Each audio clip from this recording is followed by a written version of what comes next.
Distinguished guests, ladies and gentlemen, all the friends online or on site, please come to your seats. We are going to start our opening ceremony. Ladies and gentlemen, please welcome the Mayor of the Taipei City, Wayne Zhang, coming to his venue.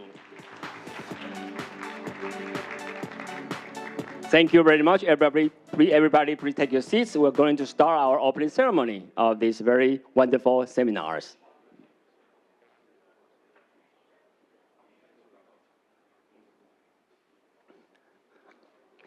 Distinguished guests, ladies and gentlemen, good morning. Welcome again to join us on the 16th CityNet Disaster Cluster Seminars. The theme of this year's seminar is called the People-Centered Resilient City, which focuses on 6 key topics. With the theme and the 6 topics, this seminar not just to provide a valuable platform for disaster reduction experts, scholars, and practitioners from various fields to exchange their experiences and the best practices. It's not just a conference, but also a global forum for urban cooperation and knowledge sharing, dedicated to advancing our collective efforts in building resilient cities. At this moment, I would like to introduce the guests at this venue. First, once again, please welcome the Mayor of the Taipei City, Wayne Zhang, who is the host. Once again, big round of applause to our Mayor. Thank you for coming. Take your seat while I introduce all the guests. Sorry. And the second guest, I introduce the Mayor of the Tansang, Tansang 市长 Shantash Lai Shrestha. Welcome, the Mayor from the Tansang. The third guest, the Deputy Mayor of the Penyang Island, Bincheng 副市长 Chi Hong Chong. Welcome. Introducing to you the Director, a Dashinian Capital City Emergency Department, Ulaanbaatar, 乌兰巴托城市紧急事务部局长，欢迎。The next guest is Director B. Davanian, Department of Information Technology, Ulaanbaatar City Mayor's Office, 乌兰巴托市长办公室资讯技术部门局长。And the next guest is Representative Mrs. Anifangani, Malaysian Friendship and Trade Center Taipei, 马来西亚友谊及贸易中心艾斯尼化代表，欢迎。The representative, Mr. Ulaanbaatar Gakyo Ya, Ulaanbaatar Trade and Economic Representative Office in Taipei, 驻台北乌兰巴托贸易经济代表处特穆尔代表，欢迎。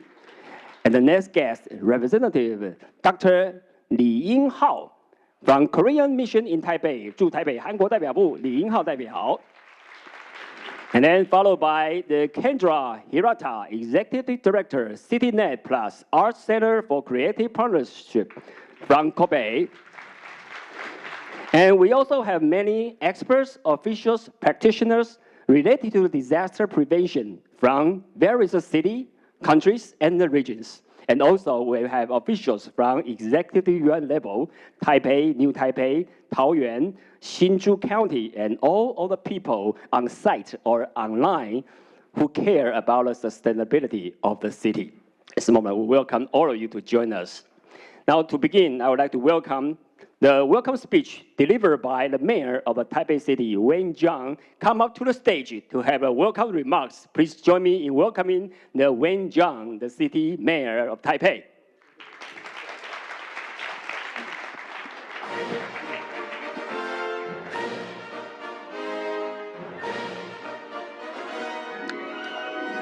Honorable Mayor Shrestha Santoshi Lau of Tansang, Nepal, Deputy Mayor Chong Chi-hong from our sister city, Penang, Director Dashniam from the Ulaanbaatar capital city, and the Director Davaniam from the Ulaanbaatar Information Technology Department, Executive Director Kendra Hirata of CityNet Plus Arts, Representative Liza Vel Ramos from Makati City, Disaster Cluster Lead City, and all our distinguished guests from various cities and organizations, including my fellow leaders from Taiwan. It's a great pleasure to have you all here in Taipei. I'm honored to welcome you to the 16th CityNet Disaster Cluster Seminar and International Conference. It's been 8 years since we last hosted this event, and it's wonderful to gather again to address the challenges that natural disasters pose to our cities. Like many of you, Taipei faces regular threats from natural disasters like typhoons, earthquake, and heavy rains. Just earlier this year, we experienced a magnitude 7.2 earthquake, and though the epicenter was in Hualien, the eastern part of Taiwan, we felt it strongly in Taipei. In response, we quickly activated our emergency systems, coordinated across departments, evacuated residents from damaged buildings, and deployed a team for fast on-site evaluations. And thanks to our efficient disaster response mechanisms, residents were able to return home safely in no time. This efficiency is the result of lessons we learned since Taiwan's September 21 earthquake in 1999. Over the years, we built a comprehensive disaster response system that allows us to intervene early, analyze real-time data, and focus resources where they're needed most. After the immediate danger passes, we transition smoothly into reconstruction, always with an eye toward long-term urban development. But we know that aging infrastructure presents a serious risk to urban resilience. That's why we've made disaster-resilient urban renewal a priority. We're raising seismic standards, encouraging green and smart building designs, and promoting public participation in renewal efforts. And this way, we're not only improving our city infrastructure, but also strengthening our disaster prevention capabilities. On the technology front, we've integrated artificial intelligence into our disaster response systems. AI helps us assess damage, allocate resources, and predict risks like road blockage, making our response more efficient and accurate. We're also working closely with communities to build disaster preparation from the ground up, ensuring that citizens know how to help themselves when disasters strike. As we mark the 25th anniversary of the September 21 earthquake, we're reminded that preparedness is the key. Only by continually strengthening our resilience can we protect our cities and our people when disaster strikes.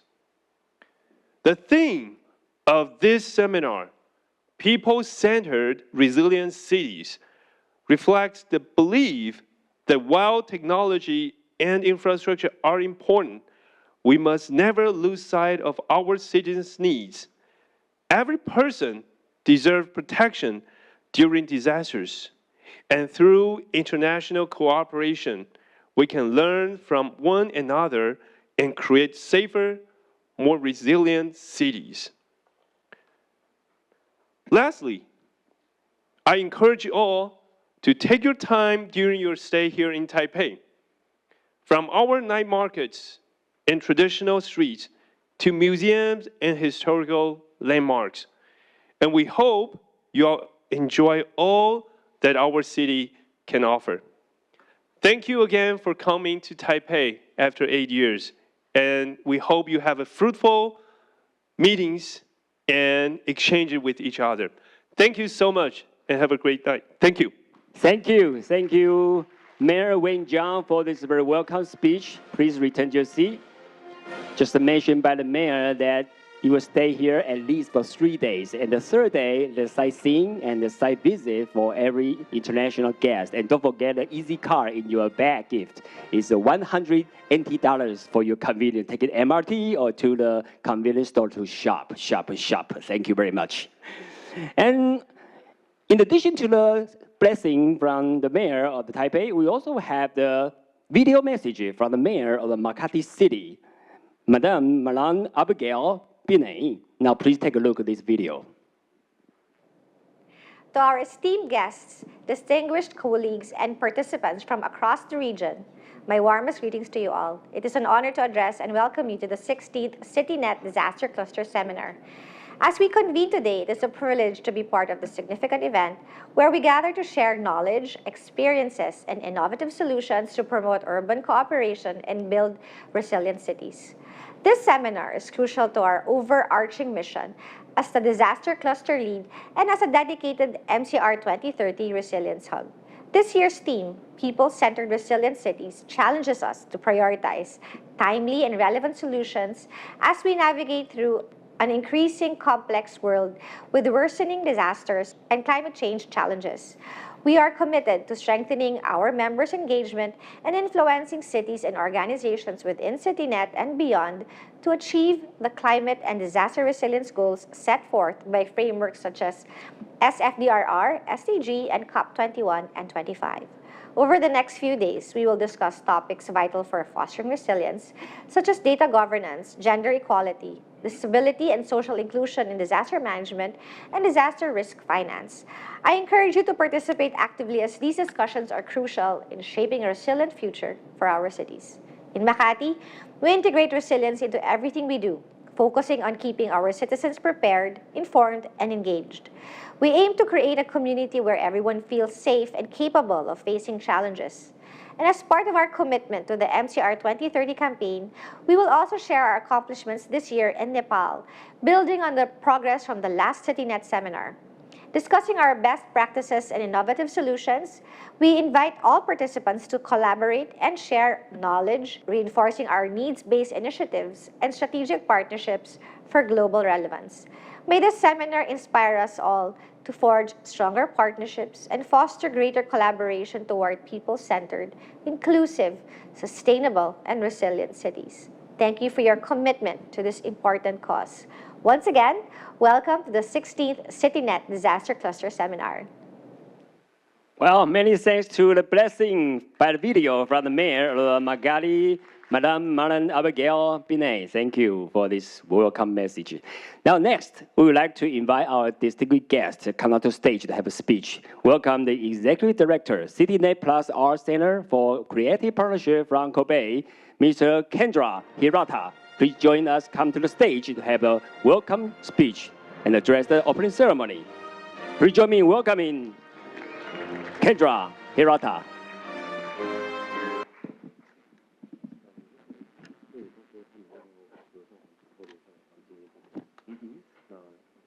Honorable Mayor Chang Wan of Taipei City Government, Mayor Marlene Abigail Binay of Makati City Government, and the lead city of CityNet Disaster Cluster, mayors and deputy mayors of various cities who are present here today, distinguished representatives from various international organizations, Taipei City, universities and institutions, and the respected members from CityNet Disaster Cluster. A very good morning to all of you. On behalf of CityNet Plus Arts Center for Creative Partnerships, I would like to first thank Mayor Chang Wan-an and Taipei City Government for your generous hosting of the 16th Disaster Cluster Seminar. We are very delighted to be back in Taipei City for the second time to learn from your best practices and highly appreciate the professionals who have given their time to share the insights on disaster risk reduction. Allow me to give you a brief background of how this CityNet Disaster Cluster started.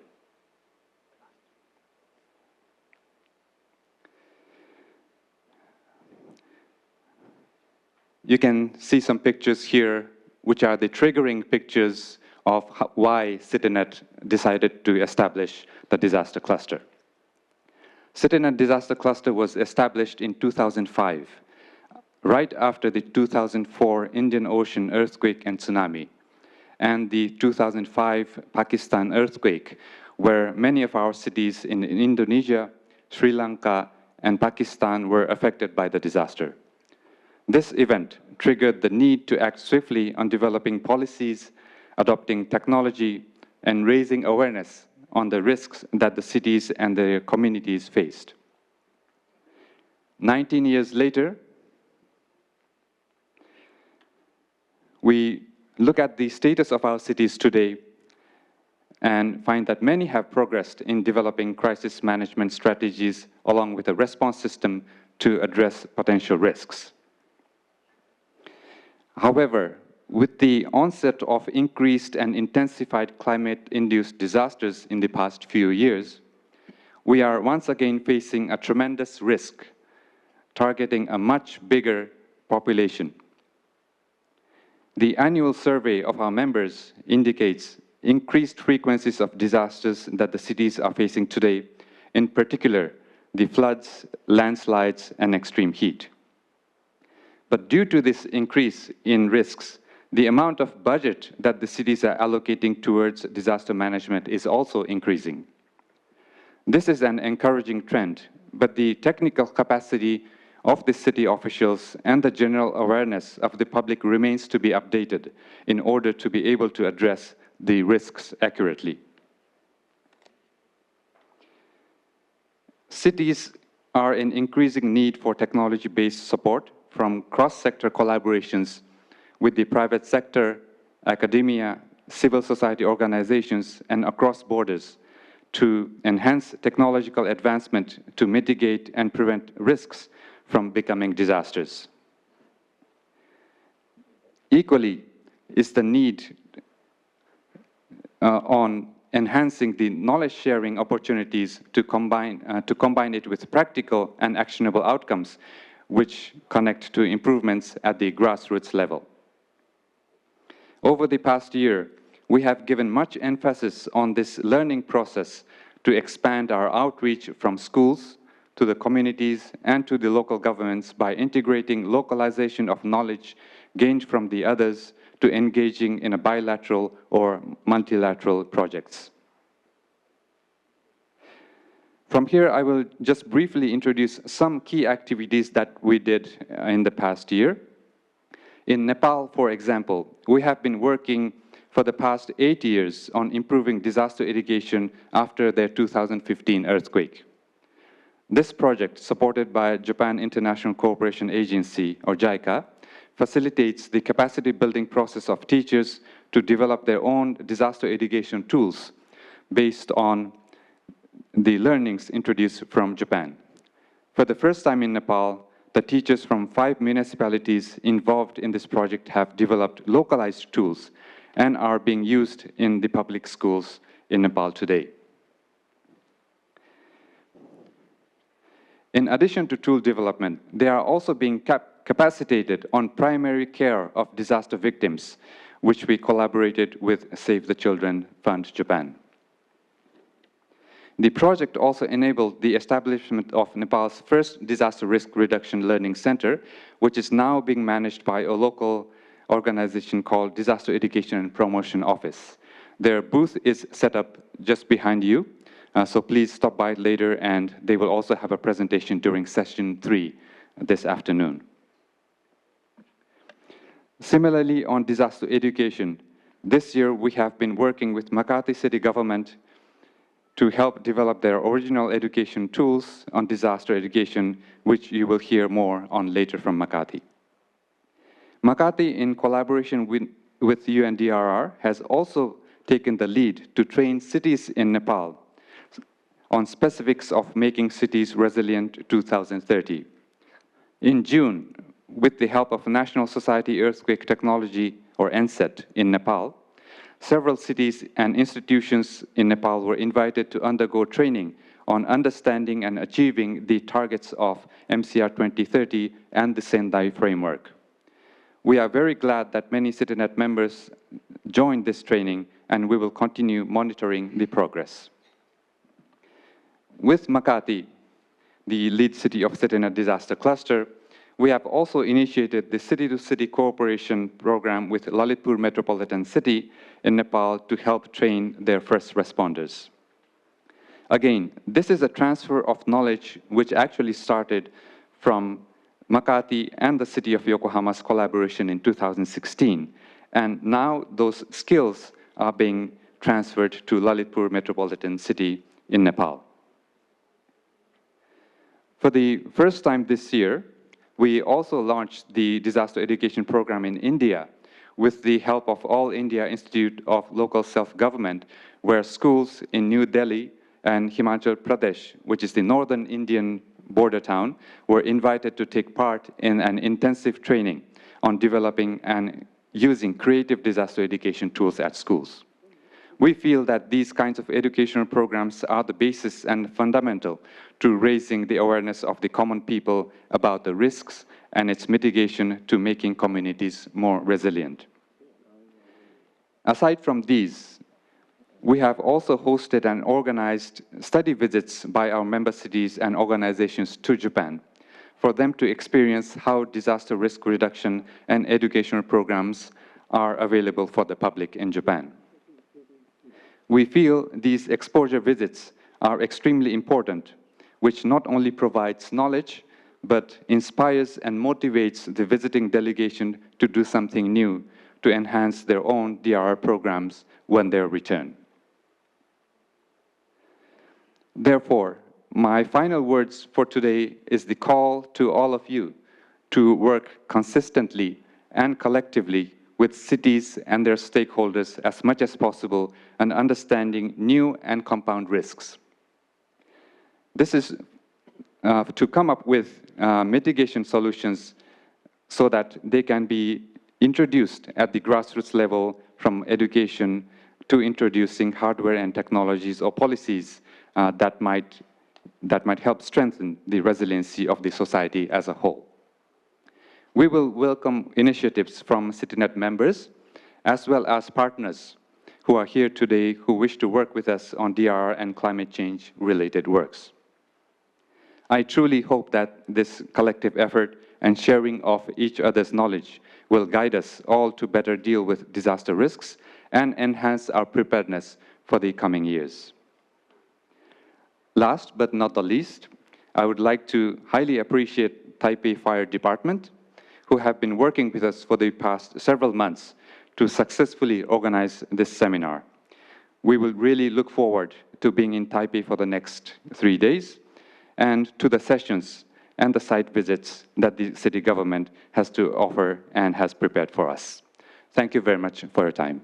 Thank you, Mr. Kendra Hirata, for this great opening address and also bring the very short presentation about this disaster cluster.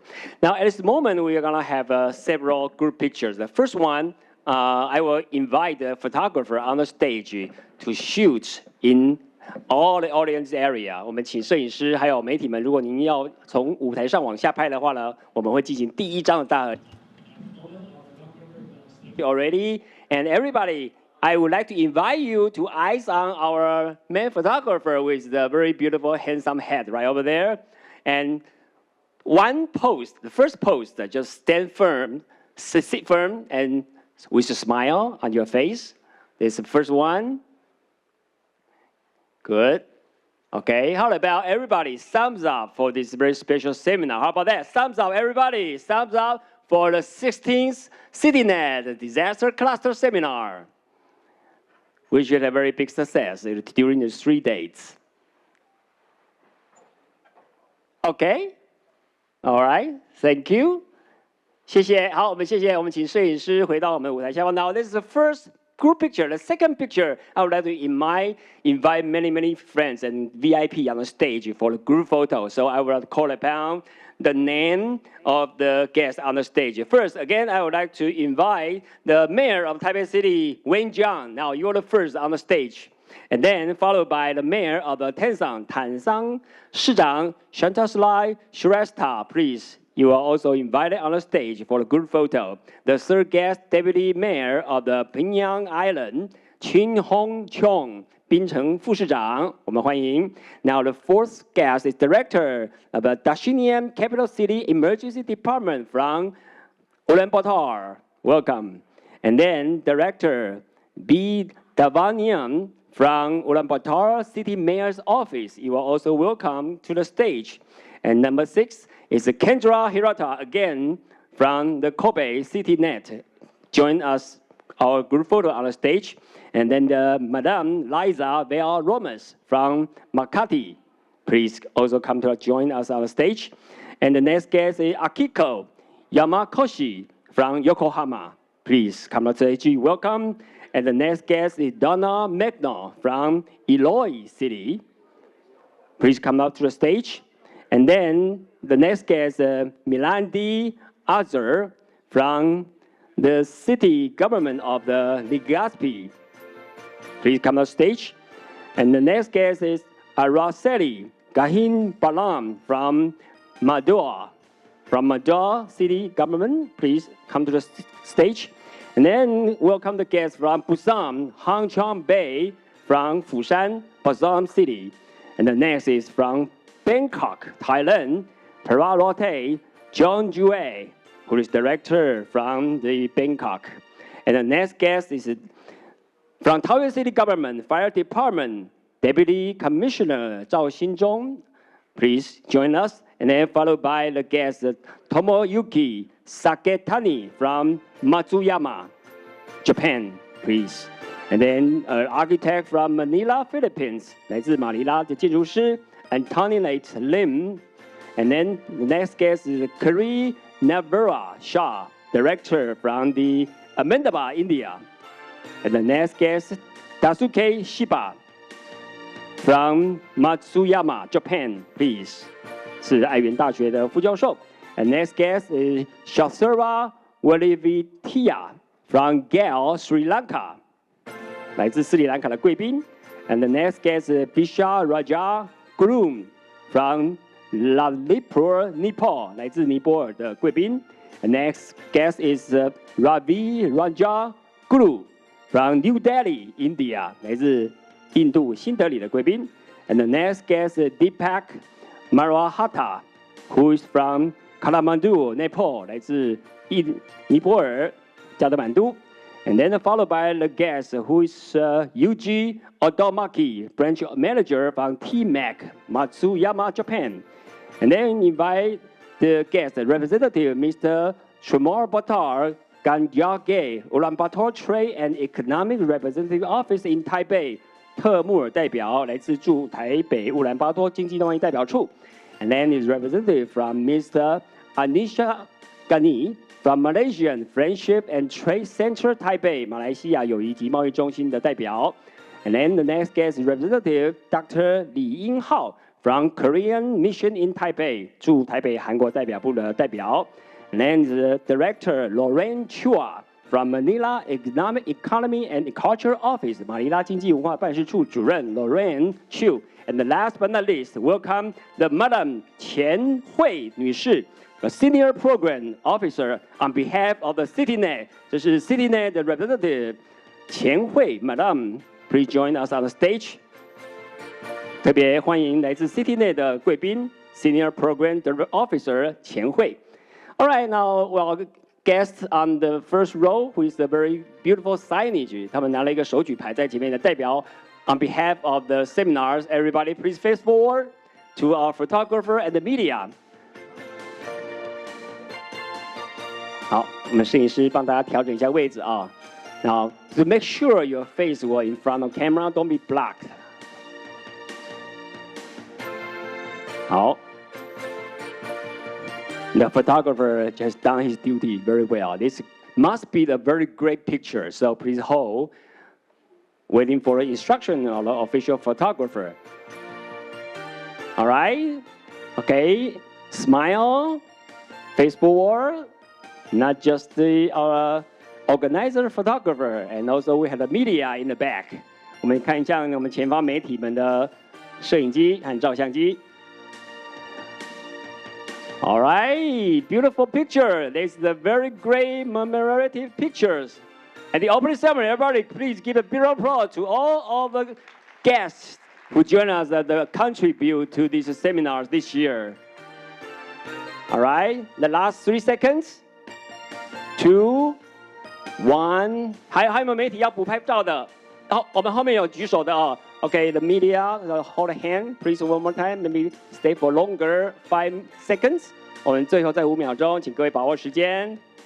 And 3, 2, 1. All right. Thank you. 谢谢. Thank you, everybody. But at this time, I would like to invite Madam Qian Hui stay on the stage for longer. 我们请邀请钱慧女士在舞台上面稍后一下，因为 on behalf of Taipei City Government, the Mayor Wayne Zhang would like to present a very special gift. We call it a commemorative plate on behalf of Taipei City to the Madam Senior Program Officer from CityNet, Qian Hui. Okay, now this is very special with the high technology inside, so we'll help you how to make the magpie, the blue magpie fly in your cell phone. That's very interesting. All right, 我们请大家呢，摄影同仁，请帮我们拍一张照片，好不好？非常感谢来自 CityNet Senior Program Officer 钱慧女士。Thank you for coming. 谢谢。All right. So, ladies and gentlemen, now it's very happy that we have concluded our opening ceremony. And the next one, we are going to have a very special moment. But once again, I would like to invite you to have a big round of applause to the presence of the Mayor of the Taipei City, Wayne Zhang. 再次的掌声，谢谢蒋市长莅临我们今天大会的开幕式。这个人还没有上线，等一下。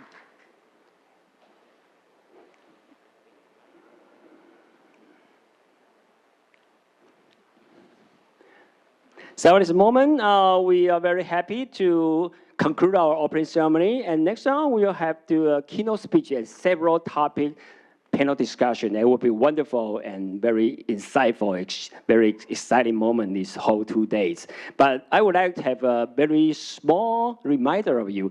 Now, maybe some of you noticed that there's some of the typhoon in Taiwan based on the weather report. Well, it's a part of the disaster, right, as you can see. But all the distinguished guests, just a quick reminder. From July to September in Taiwan is the season of the typhoon.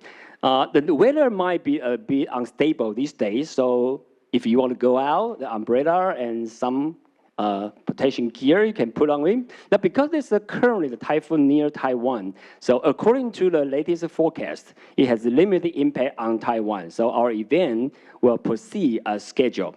Don't worry about that, including the 2-day seminar and also have a sightseeing in the second day and another site visit on the third day. And that would be a very great visit. Now we'll keep you updated about our latest typhoon information, so no need to worry. But we, at this moment, later on, we have a keynote speech, but the speakers will present their topic by the video because he had to be online simultaneously to report and present for us. So at this moment, we're gonna have a short break after the opening ceremony. Later, we'll invite you come again to join our keynote speech in the morning. All right, thank you very much. Thank you. We're going to take a short break and we'll give you another notice. Thank you. Thank you very much. So you can take a time to free network, to have some drink, or go to our booth behind to see the achievement and exhibition decorated by different agencies. Thank you very much. We'll see you later.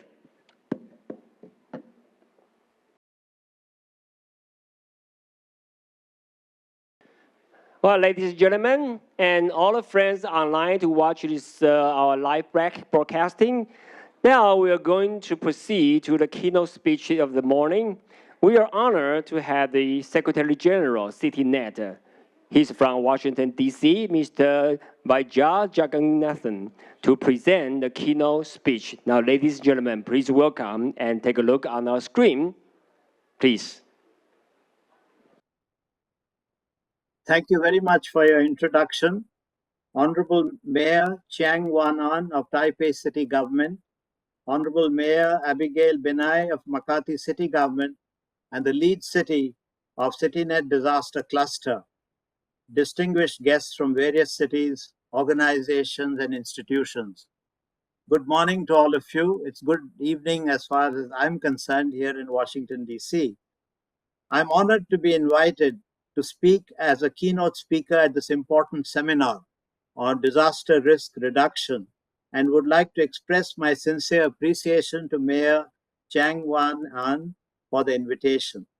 On behalf of CityNet, I am very grateful for Taipei City Government for the initiative it has taken and commitment to host the 16th CityNet Disaster Cluster Seminar.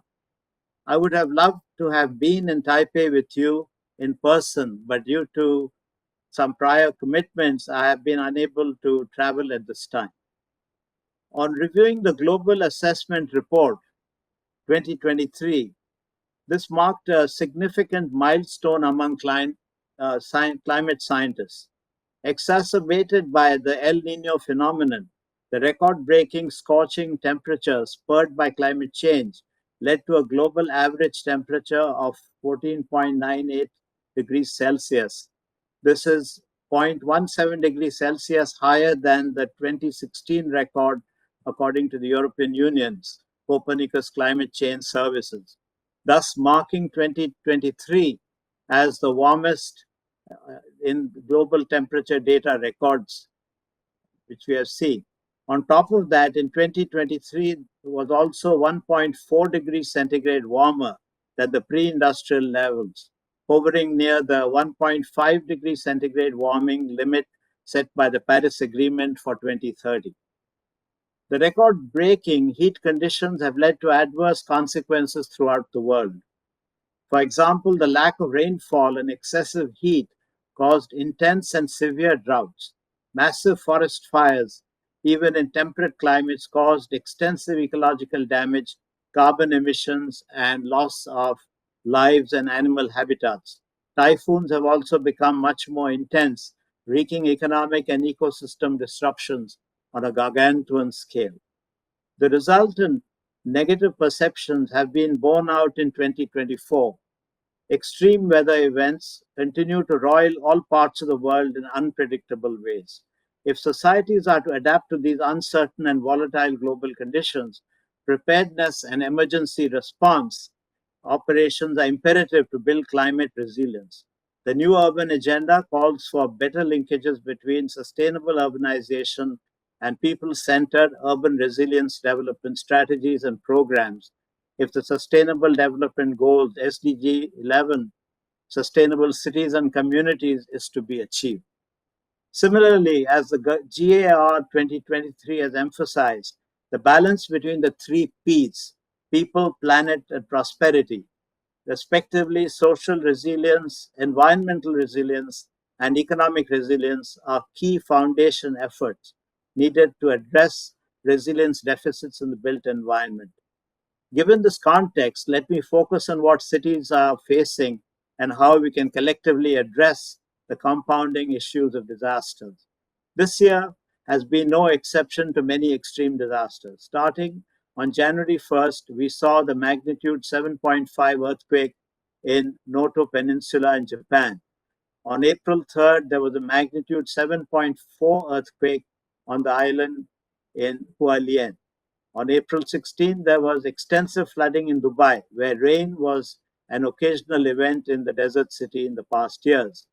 In India, there was a severe and prolonged heat wave where the state of Rajasthan recorded an average of 50.5 degrees Celsius in the summer months. More recently, Typhoon Shanshan impacted much of Japan, including Tokyo and its suburbs, by extensive flooding, landslides caused by high-speed trains, and flights to be cancelled over days, logistics massively disrupted, and left people in a silent panic mode, where disaster risk reduction is known to be among the best. The list can go on with so many disasters this year globally, including super typhoons, landslides, and droughts, forest fires happening with stronger intensity and in places that did not used to have this kind of disasters in the past. Far away from heavily populated areas, you may also have read about glacial lakes bursting and flooding villages in the Everest region of Nepal. This was one of the big risks that climate scientists were warning about several years ago, and it has become real. We also heard about diseases jumping from animals to humans, which is putting governments to consider addressing health emergencies more often. When we look at these disasters imposing on increased urban as well as suburban population in the Asia-Pacific region, the risks get multiplied significantly. While there have been steady improvements on how governments prepare and deal with disasters, the pace of increasing risks outrun the resilience efforts being made. The UNDRR advocates addressing 5 important areas urgently: biological, environmental, meteorological, geophysical, and technological hazards before these phenomena can become significant natural disasters. For this committed leadership at the city level and smart governance are key to driving the disaster risk reduction efforts from the grassroots to the policy level. Therefore, the theme this year, People-Centered Resilient Cities, is very appropriate to start pulling more focus on how local governments can transform the ways in which we understand disasters and to create a society that is even more resilient and safer for people from all socioeconomic backgrounds to live in. Let me next suggest some key aspects the conference could focus on. One important aspect is the integration and mainstreaming of critical issues in all departments of the city government.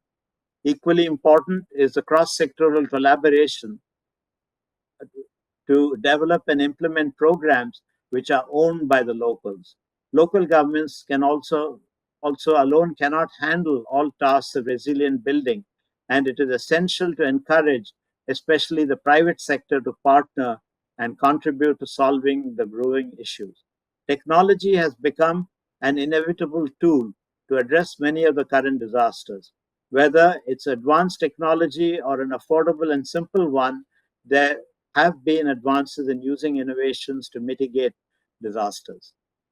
But if you look at the global reach on implementing the early warning systems, for example, only half of the countries have implemented them. This is a technology intervention that is used as a last resort for the people to save their lives. But how can we design and rebuild our cities to be more secure and resilient against disasters?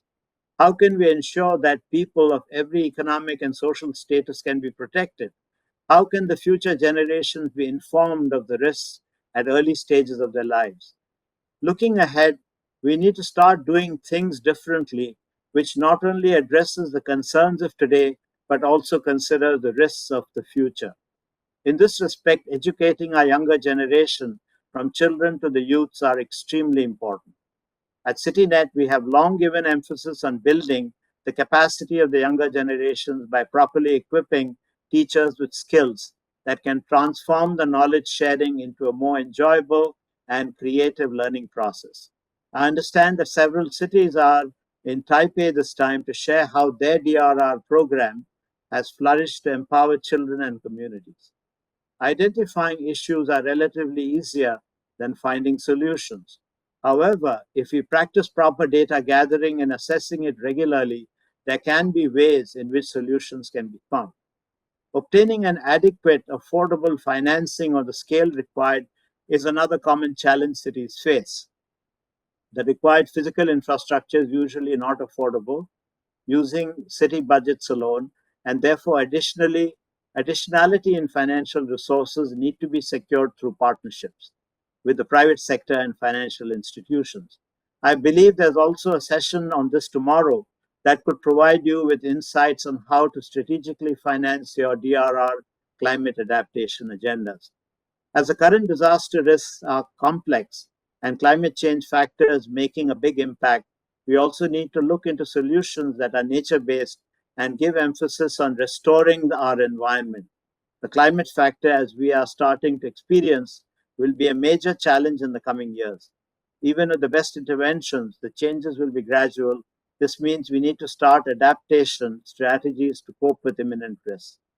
As we are about to engage in this important topic of people-centered resilient cities, I would like to congratulate Mayor Chian Wan-an and Taipei City Government for bringing together a wide range of professionals whose diverse expertise will benefit the cities in this region as we strive towards making our cities more resilient. Last but not the least, my sincere appreciation goes to Taipei City Fire Department, which has committed and worked hard on organizing the seminar tirelessly since last year. Thank you very much once again to all the distinguished participants for your expertise and sharing for all of us to work towards a comprehensive disaster risk reduction. And thank you very much again for inviting me, and my apologies for not having been able to join you in person.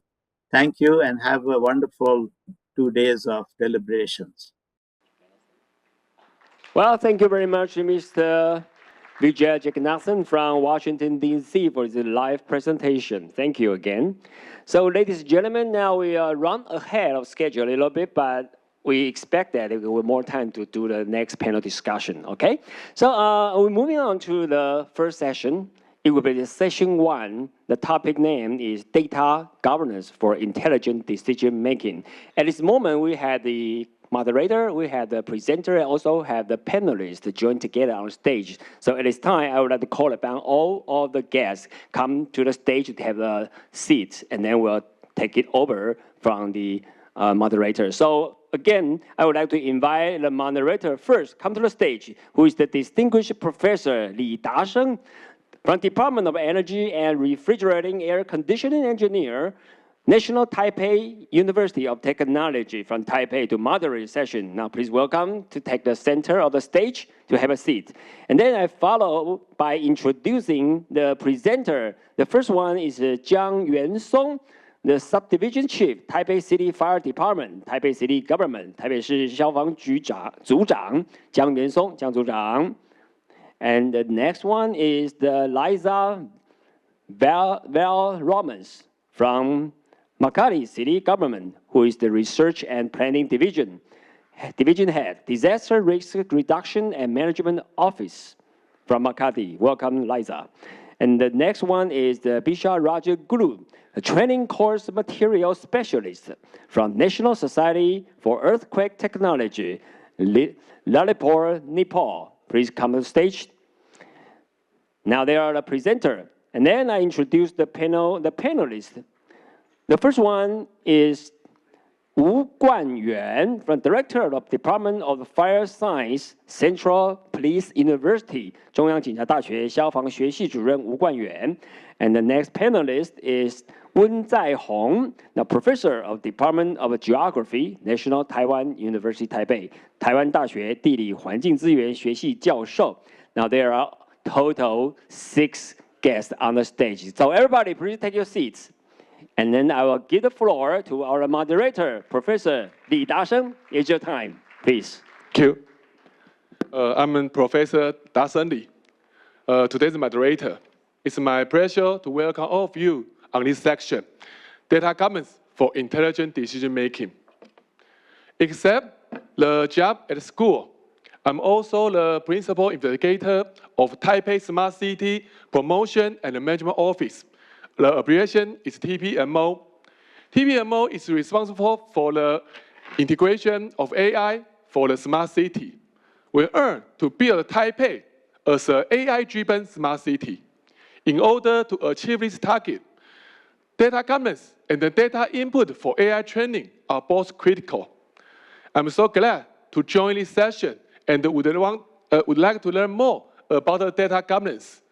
I also believe all of you can benefit from the well data governance, either for your works or your future research. Today's session will focus on how data governance can ensure city safety and build a resilient environment with innovations. Today, we invited excellent speakers, as introduced by our chair. The first one is Yuansong Jiang, Mr. Yuansong Jiang.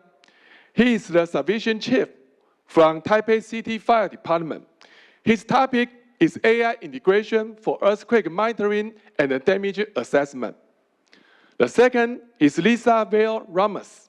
She is the RD Division Head of Disaster Risk Management and Reduction Office.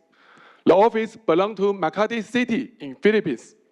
Her topic is the resilient Makatism # resilient Makati. She will focus on data-driven governance in making resilience a way of life in Makati. The last speaker is Bisha Raj Guru. He is a disaster management expert, works in the National Society for Earthquake Technology, Nepal. He will present and tell us the importance of data governance in the context of Nepal's disaster management. Except the excellent speakers, we have two honorable guests. The first one is Professor Guan Yuanwu. He is the director of the Department of Fire Science, belong to Central Police University. The second guest is the Professor Zai Hongwen. He is the professor of the geography, belong to National Taiwan University, NTU.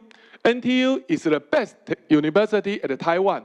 Sure, the Central Police University and the National Taipei University of Technology, my school, are both the best police school and vocational school in Taiwan.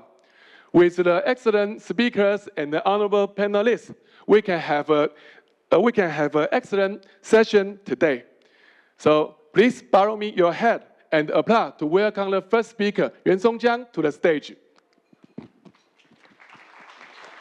Right, you can use this podium. 可以到演讲台这边来进行演讲。OK， 欢迎。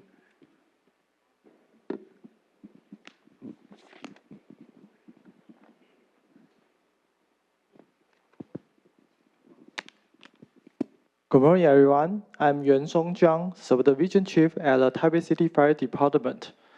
It's an honor to represent Taipei City government at this prestigious conference. Today, I will share how we are leveraging AI and advanced technology to enhance public safety and build a safer city. Thank you for your attention. I look forward to sharing our experiences with you. As shown on this map, the Sanjiao Fault runs through Taipei City, posing a significant earthquake risk. There's a 10% chance of a magnitude 6.7 earthquake within the next 30 years, 15% in 50 years, and 20% in 100 years. Taiwan's border seismic context is even more alarming. In the next 50 years, the likelihood of an earthquake greater than 6.5 is 99%. These statistics highlight the importance of disaster preparedness and the needs for effective strategies to protect our city.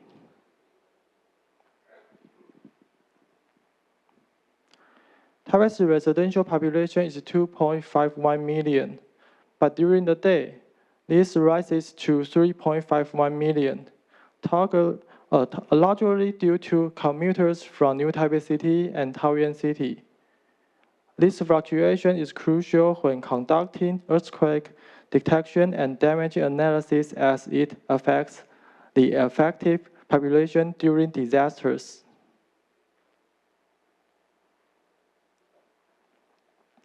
During an incident, our objective focuses on three priorities: life safety, incident stabilization, and property preservation. These actions often happen simultaneously, not sequentially. This integrated approach ensures faster and more effective responses. Taipei, home to 2.51 million people, is particularly vulnerable due to its aging infrastructure. Over 72% of the buildings are more than 30 years old, and a magnitude 6.2 earthquake could cause over 4,900 buildings to collapse. Our mission is to harness AI to mitigate these risks and protect the public.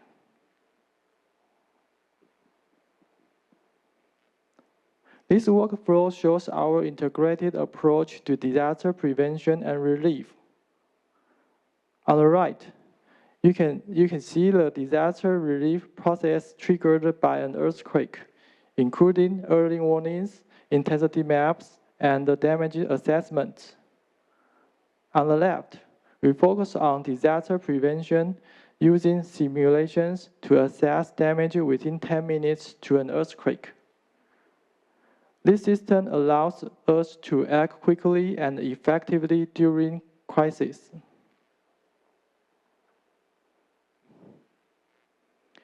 Here's a case from the April 3rd, 2024 earthquake. We use real-time seismic data and AI to predict impacts before receiving actual feedback. Data like seismic intensity and PGA estimates are processed by AI, highlighting high-risk areas to aid in disaster relief efforts.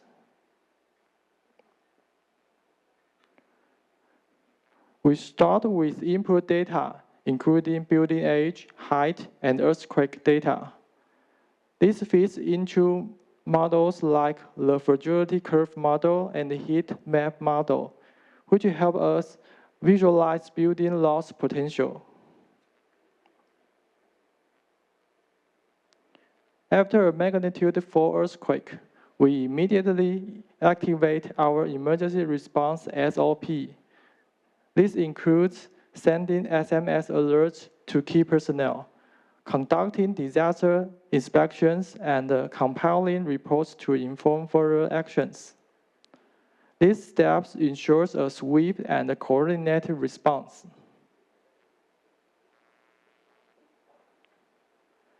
After receiving data, we generate heat maps showing high-risk areas, then focus on priority inspections for specific districts and road sections.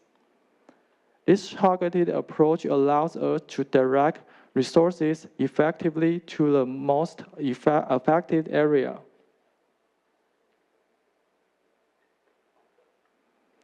Our AI system, a large language model, processes seismic data, building information, and historical records.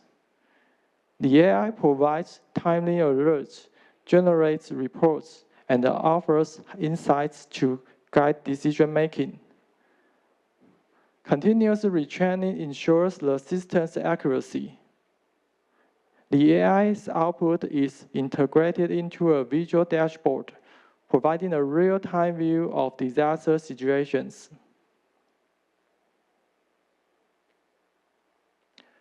We use earthquake simulations from the National Center for the Research on Earthquake Engineering and the National Science and Technology Center for Disaster Reduction, along with historical damage data, to predict impacts.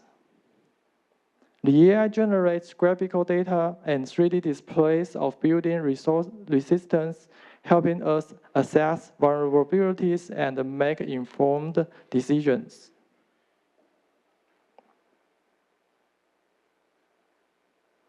Our AI model continuously processes updates, providing recommendations and general advice to improve decision-making.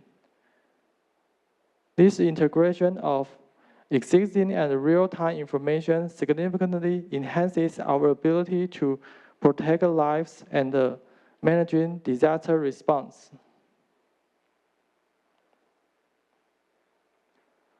AI has transformed our emergency response. Key benefits include 1. Faster response times. 2. Accurate damage assessments. 3. Predictive insights for aftershocks. 4.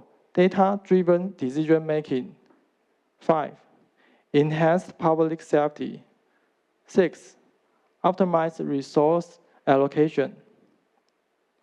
As application in earthquake detection and damage analysis greatly improves our ability to protect the public. I'd like to leave you with this thought. Embrace a better future through innovation for a just and sustainable world. Our goal is for everyone to live and work in safety and happiness. Through technology and innovation, we are working to make this vision a reality. Thank you. Thank you for your presentation. So please, Lisa.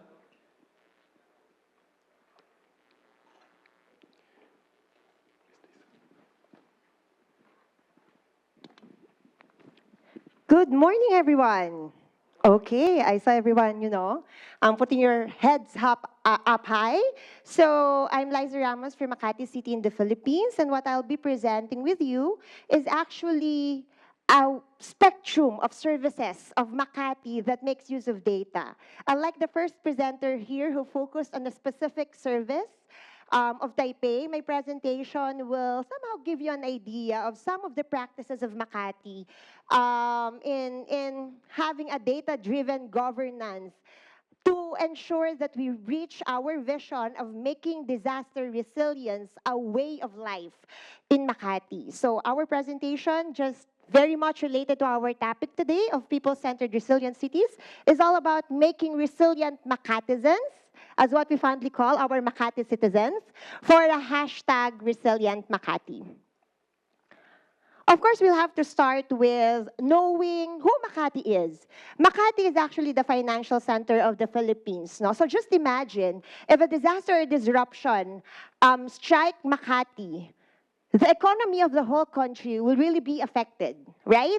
Because being a financial center, most of the major businesses, financial institutions are actually housed in our city. So therefore, it is our obligation to make sure that Makati will be up and running whenever there's a disruption. If there's going to be disruption, it has to have very minimal impact. So with that, we've been investing on building our climate and disaster resilience over the years, even before actually the enactment of a national law in the Philippines on disaster risk reduction and management.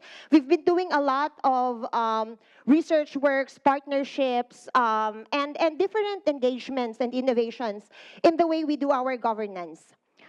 So because of that, we were actually recognized internationally as a resilience hub, and also an ISO certified resilient city. And we're very much proud of, having this feat for a country like a third world country like the Philippines, no?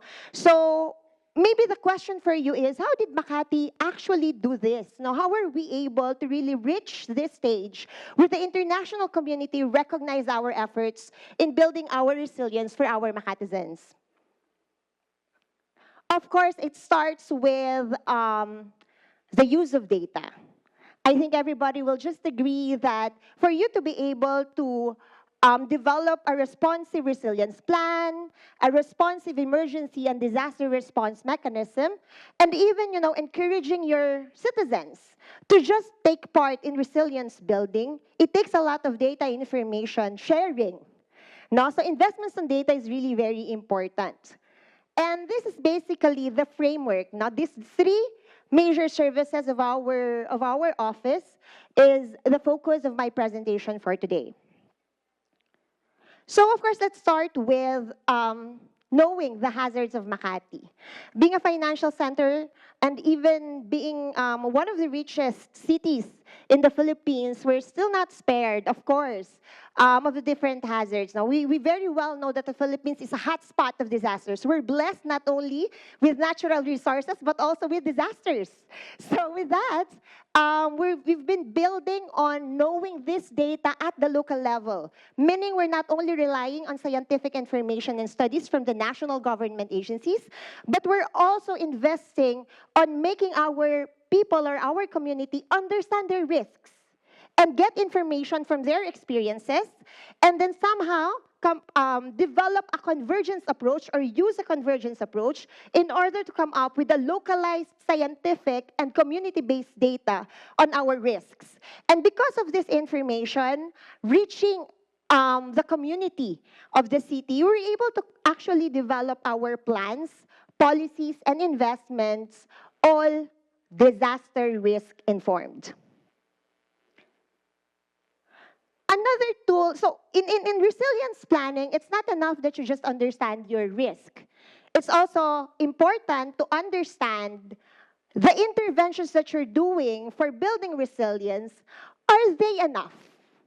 No, and this particular tool, the Disaster Resilience Scorecard for Making Cities Resilient by the United Nations Office for Disaster Risk Reduction, has been very helpful for Makati in tracking our progress in terms of resilience building. So since it was launched in 2010, yearly we've been assessing our resilience progress using the Disaster Resilience Scorecard.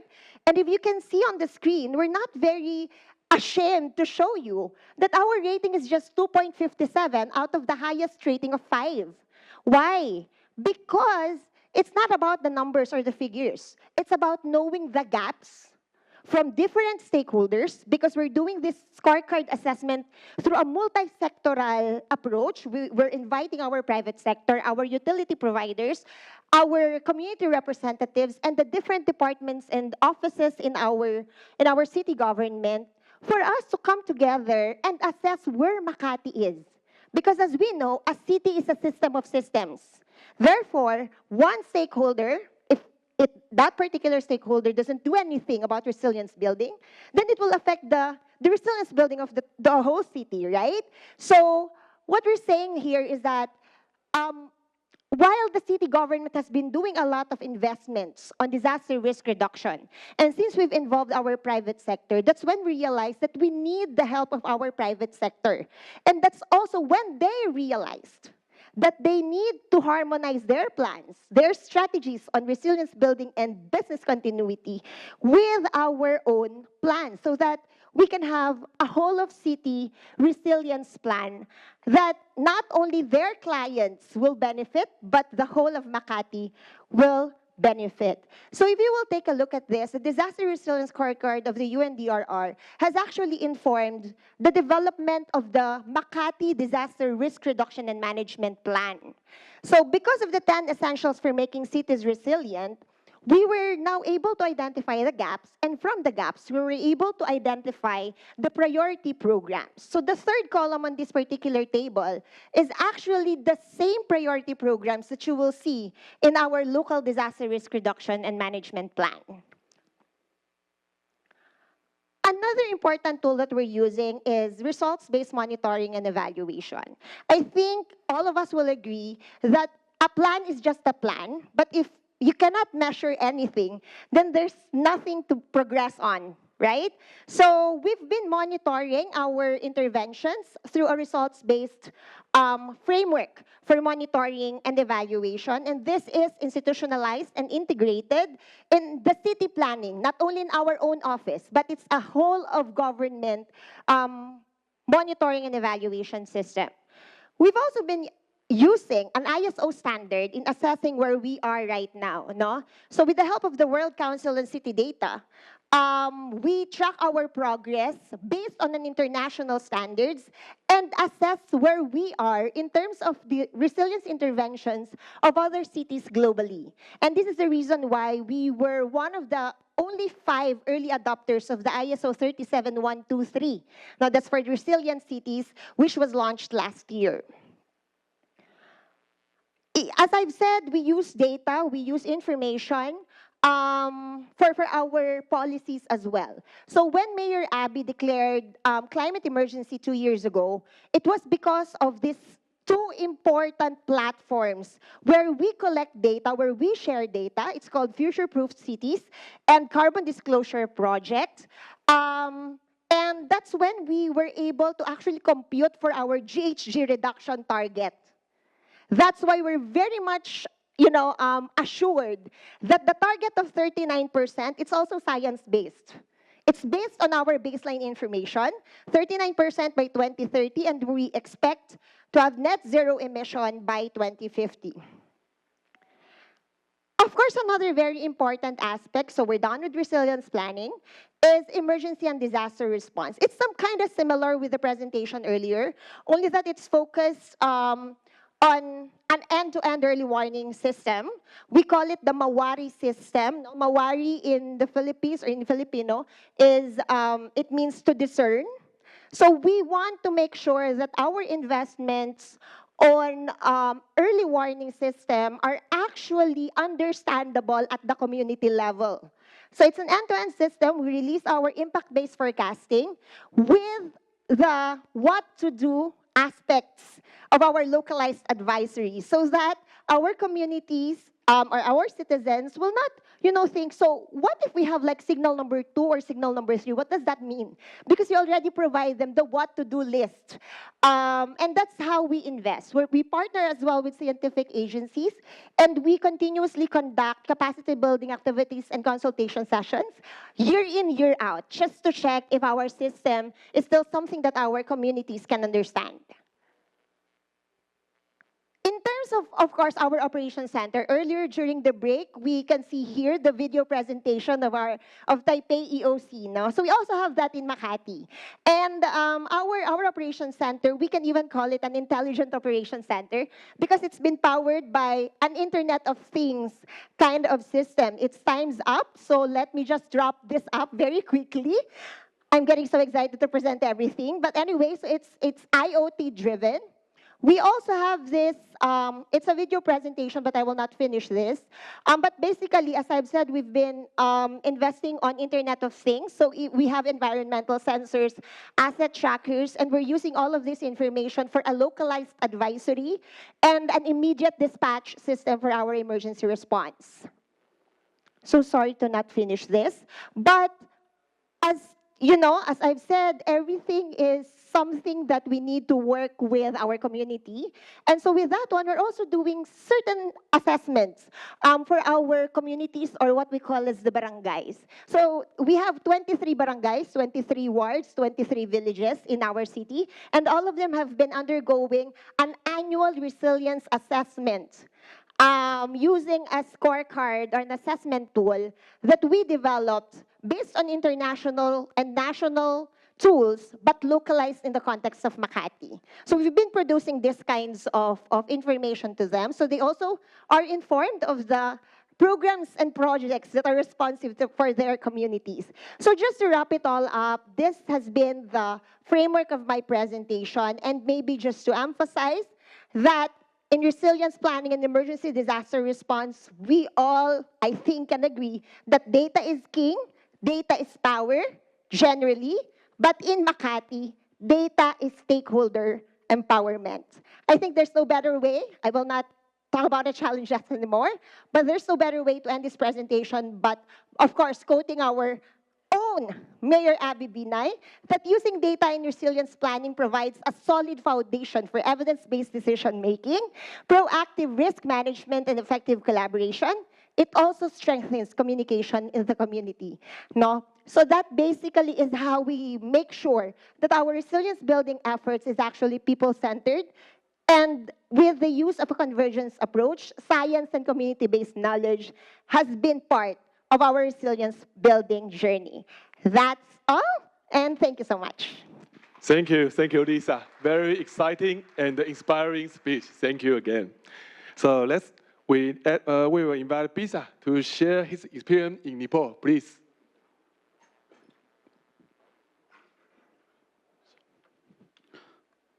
Thank you. Good morning and namaste, everyone.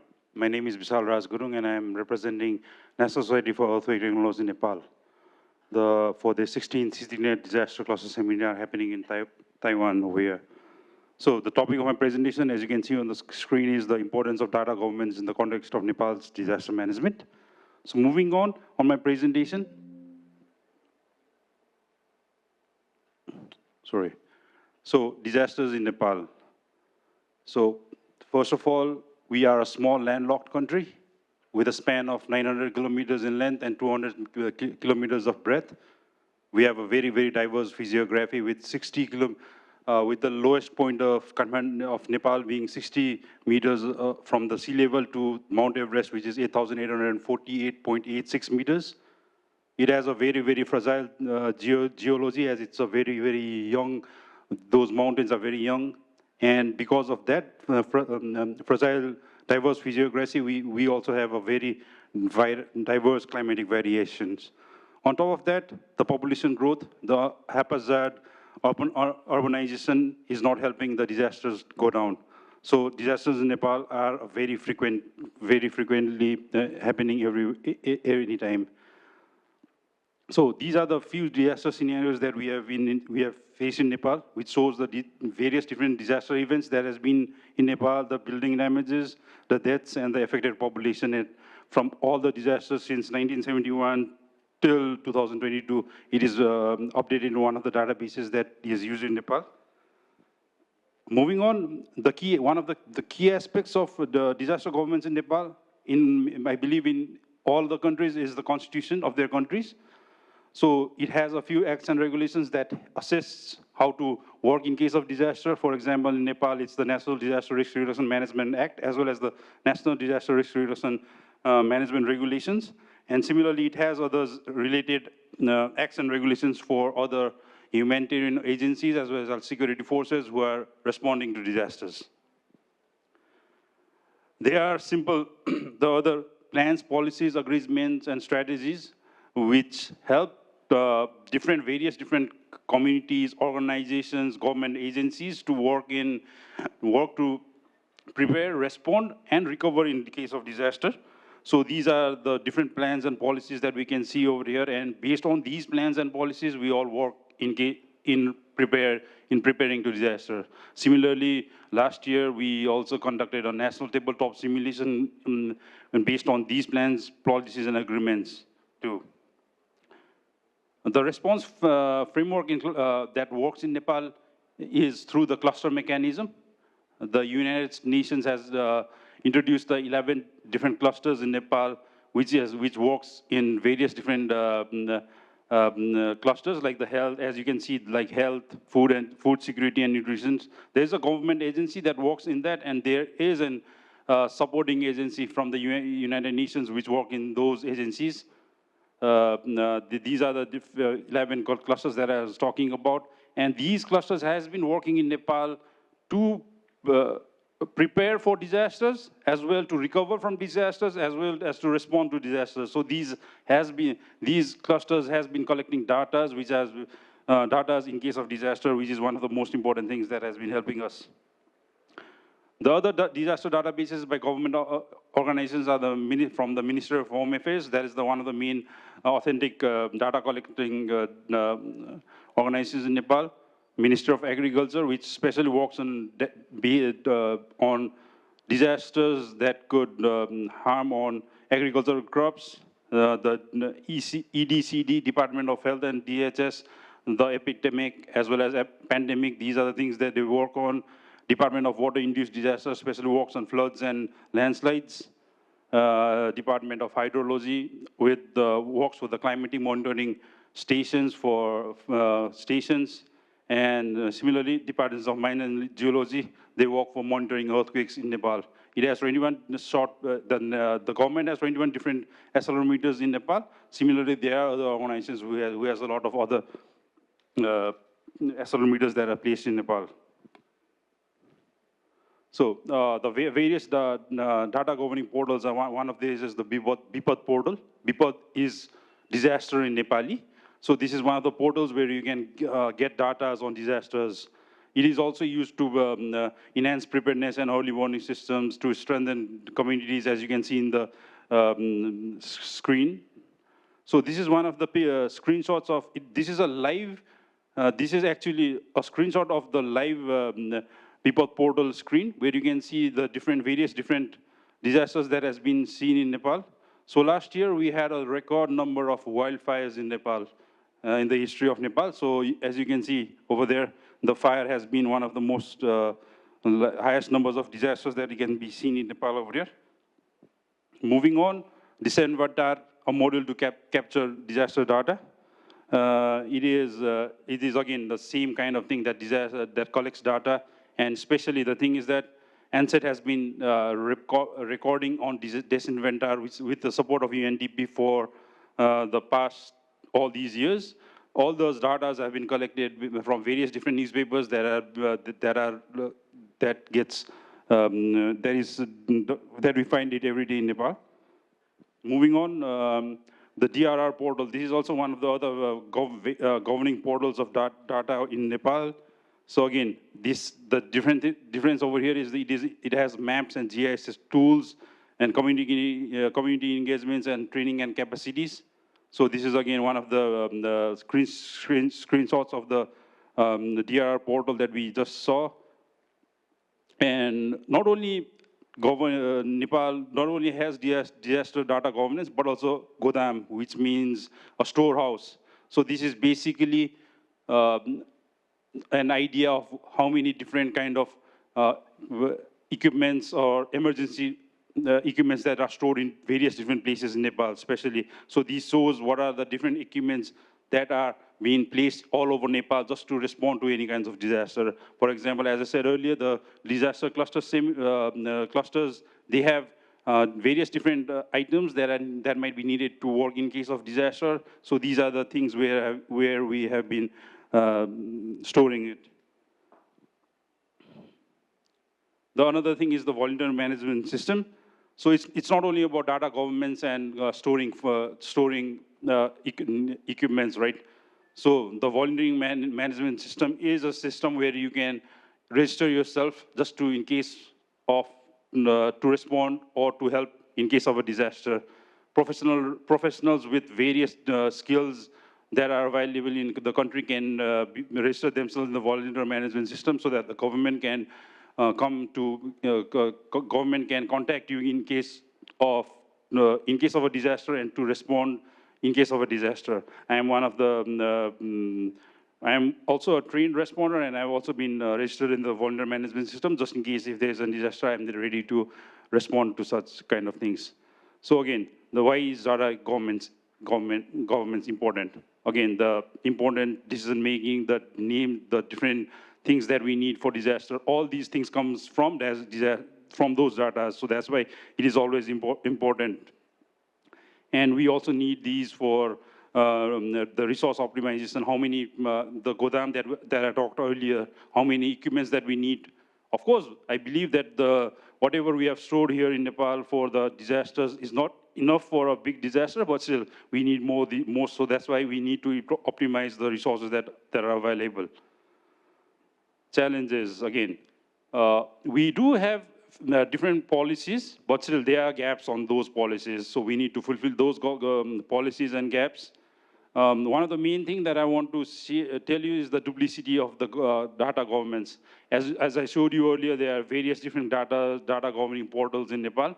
So it would have been, I don't know if like all those, there are various different organizations who assist in collecting data, but still there might be a duplicity in those data. So that might be like, there could be one specific governing portal that could help everyone in that. Way forward, we need more provisions to work in Nepal. Basically, I believe that Nepal needs more awareness, basic awareness on disasters.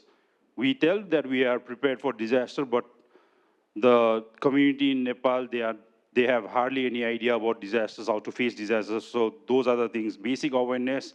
Until and unless we provide basic awareness to people in the communities in Nepal about disasters, they don't understand about the future, how to respond or how to recover from disaster. So that's why all these data governing portals and all these things, before those things, I believe that we need more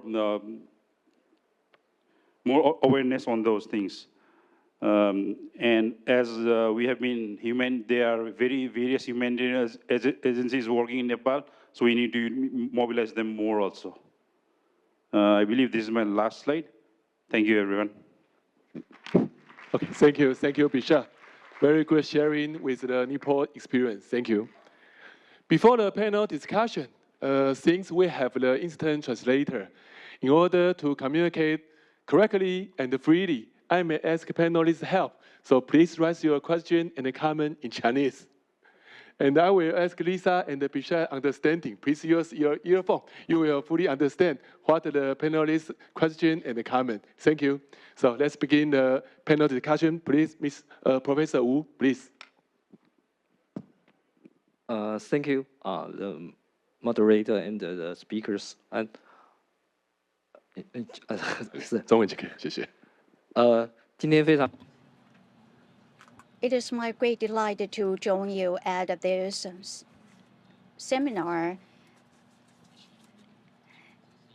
And this is the section for data governance and intelligent decision making.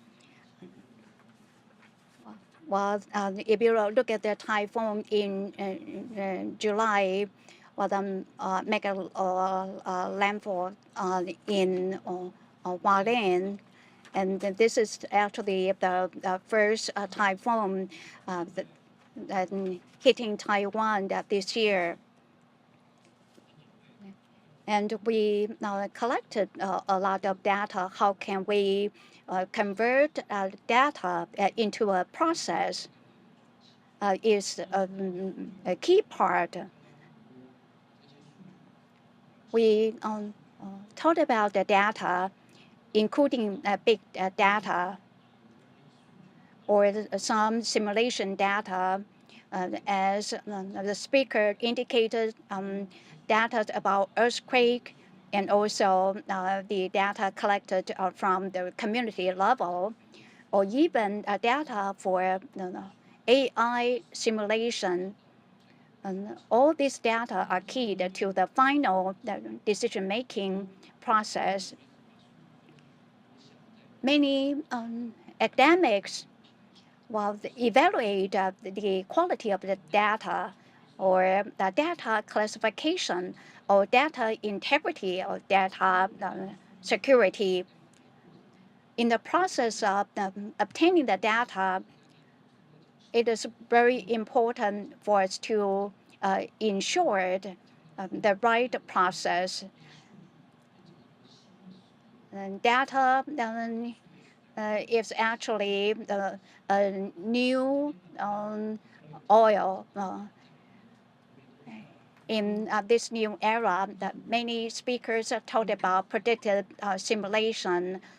Sometimes the outcome is different from the real world data. So we need to validate the data collected. In Taiwan, we have intelligent decision making. The ultimate goal is to use that in our daily life. Since we have the weather data, we have the weather forecast about that typhoon. There are three major concepts promoted by the government. Number one, that takes a cross agency effort. We talked about the smart city, smart healthcare, and all this relied on good data. So we need to resolve the cross agency policy issues. And also, we need good coordination among the different agencies, the different stakeholders. If we need to rely on data or the AI or decision-making that the system, we need to minimize the need for debugging. So the data quality, data integrity is very important. So the data can aid our decision making. There's a lot that we need to work on. So let me stop here, and I look forward to exchange ideas with you. Next, Professor Wen. Thank you very much for our three speakers for your excellent presentations. First of all, I would like to thank the invitation of the organizers, and after listening to the three excellent presentations, and also on the agenda, we are talking about data governance. I would like to have some comments and some questions and experiences for our discussion. First of all, our first speaker, we are happy to see the introduction of AI into the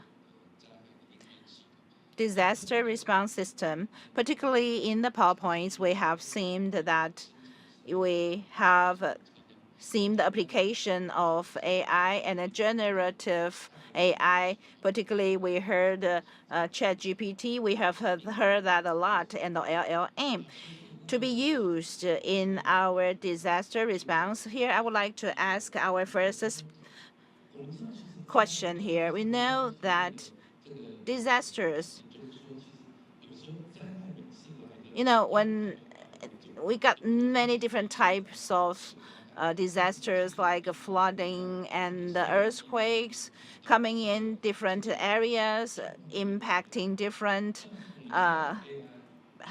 results. And we know that when using AI, it takes a lot of training for AI to get meaningful answers. Of course, we know AI is the future direction. We would like to use more intelligent ways to respond to disasters. However, the unexpectedness of natural disasters, even though we have accumulated a lot of data and experiences, but is it possible that when we have insufficient data or when we are facing extremes event that have never happened before? For example, 3 years ago, we never thought about COVID-19, a global pandemic. Once it happened, it's possible that AI will give you answers. It will not tell you I don't know, but somehow it might be an illusion. So while we are using AI, so I would like to ask our first presenter how we can, as a user and the policymakers, how we can face the unexpectedness and uncertainties of these responses generated by AI. And for the second presentation and third presentations, we talked a lot about data sharing, data integration. Our two presenters gave us excellent presentations and also showed us the dashboards of data. In the past, we worried about not enough data, but now we use IoT and see a lot of data on dashboards showing at different time, different places. Then there is a new problem coming out, actually two. I would like to ask our two presenters, the second and third presenters. The first one is integration of data. We often say that in response to disasters, we talked about resilience. We actually need a lot of data from other organizations, from social, economic, or other organizations. Therefore, how we can make sure the integration capabilities of data, different sources means different timing, different formats, different recording methods of data. Now we would like to pull them all together. We would like to integrate them. It might come up with technological challenges. So I would like to ask our two presenters about, in your experience of establishing dashboards, how do you deal with integration issue? And another question is, in the past we worried about not enough data, but now we got too much dash. When we have seen dashboards in the second speaker's presentation, then what data we need to go to when there's abundance overwhelmingly coming to us? When making decision, how do you turn data into decision? What we can do? So I would like to ask our second and third presenters. Thank you very much. First of all, I think we will invite our first speaker to talk about the credibility or trustworthiness of AI. Thank you very much. Yep, this is a good question. Thank you, Professor Wen. So,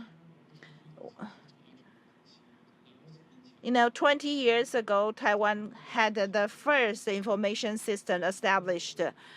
And then the central government utilized it.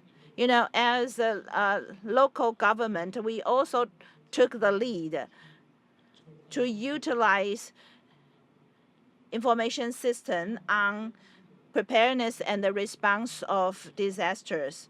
So right now we are facing the trend of AI, or the third wave of AI. Yes, this is very important. Taipei Fire Administration also are trying to follow this trend, trying to use the trend to come up with innovations. We would like to thank Taipei City government for teamwork. And during the past 5 years, and our Department of Information also helped us a lot for us to establish the midterm program and provide the budgets and also training of staff.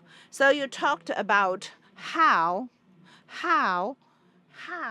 to utilize the AI and to make sure it's credible. Actually, we have conducted studies with other organizations, for example, HDR and the Central Weather Administration, and also we worked with National Taiwan University. When we are promoting any information system, including in the presentation, I mentioned only a small part of our project on earthquake studies. Actually, that's a midterm project. In the future, we have landslide projects and also typhoon, power stoppage, and these kind of projects. We hope that we can use AI to coordinate our efforts of disaster responders and preparedness. Particularly, our mayor said that wherever the disasters are, we will be there. We particularly would like to thank all the organizations cooperating with us. So we will, in terms of the credibilities of the AI data, we will try our best to utilize it in a credible way. That's it. Thank you very much. 继续补充一下，那其实资讯局现在 Well, let me also add that they are also developing their own large language model so that we can ensure that the accuracy of data to help the department file the safety so that there will be no AI hallucination. Lady first, so maybe Lisa, you respond first, okay? Sure. Thank you so much for the question. No, I think I would agree that this machine learning, AI, these technologies, these are just tools.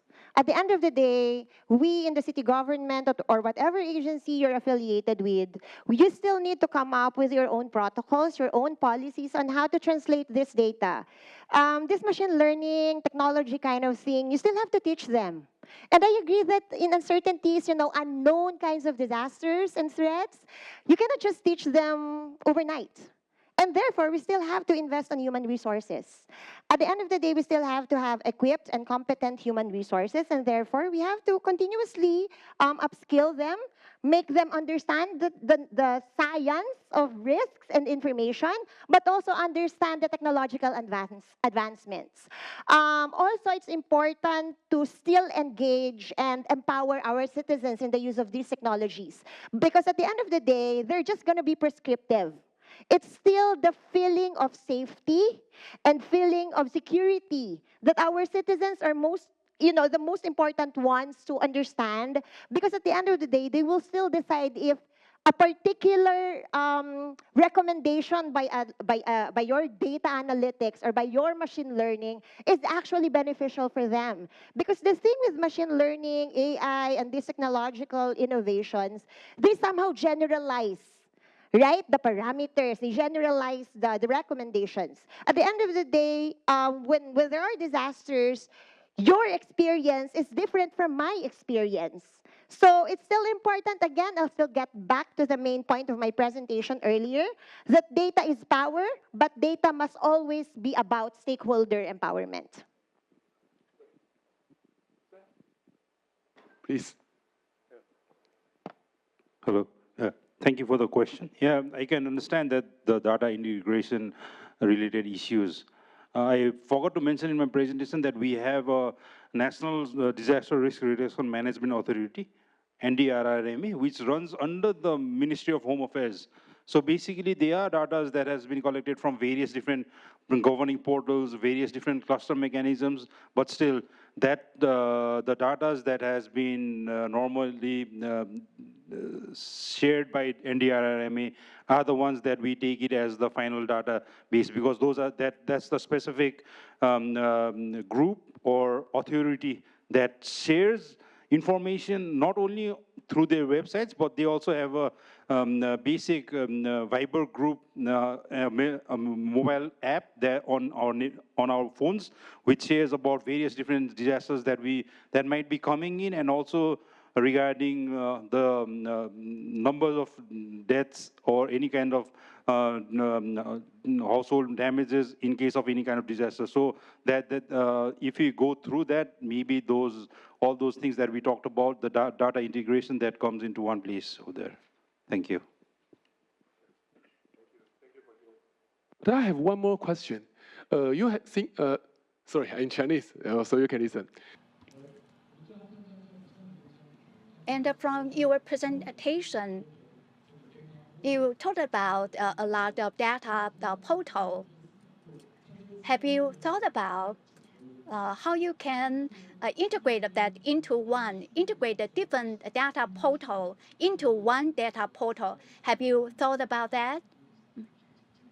Yeah, thank you again.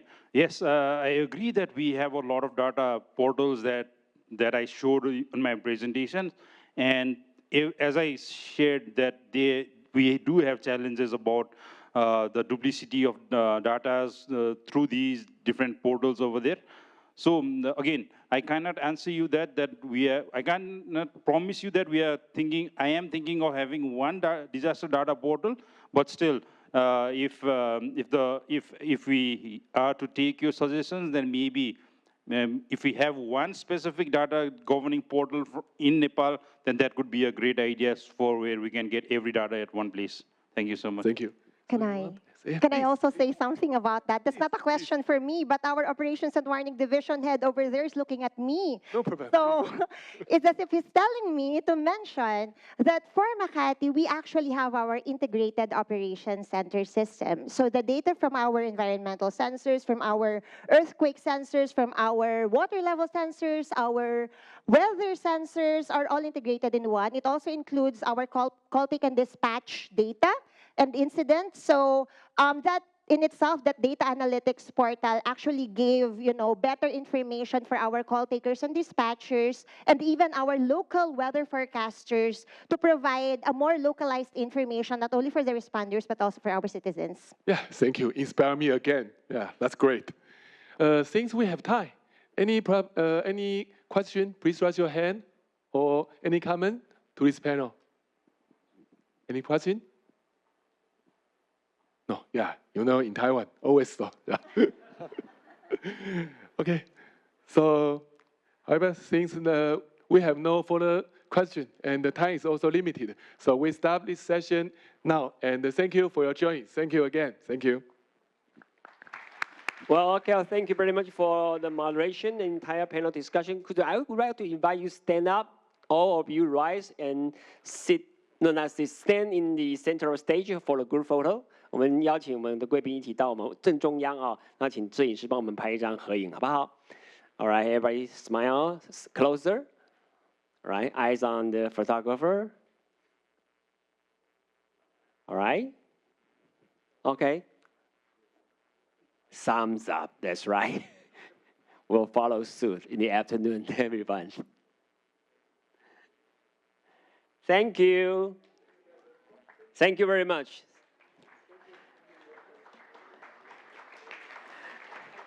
Okay, now, ladies and gentlemen, now it's 11:25. We are really move ahead of our schedule. We run very early, so our lunch time schedule at 12. But currently, the restaurant, based on the report from the organizer, the lunch is almost ready. So at this time, I will announce that the dining room of the lunch will be at the first floor at this building, at this hotel. The first floor, and then behind your badge, there's a meal ticket. Please check if you had that. And Using the meal ticket, you will be escorted into the dining hall at the first floor of this hotel. And I would like to announce that the afternoon session will start from 1 o'clock afternoon. So 1 o'clock, please come back to the same place and we'll start our session 2 and so on. So again, I would like to dismiss all this morning, and in the corridor, we have a different exhibition over there. So if you want to take a time to see different decoration and the content of the exhibition, is also welcome. And now we have almost 1 hour, more than 1 hour to interact and exchange ideas with your friends. So everybody, thank you very much for joining this morning in the great opening ceremony and the session 1 discussion. Thank you. We'll see you afternoon at 1 o'clock.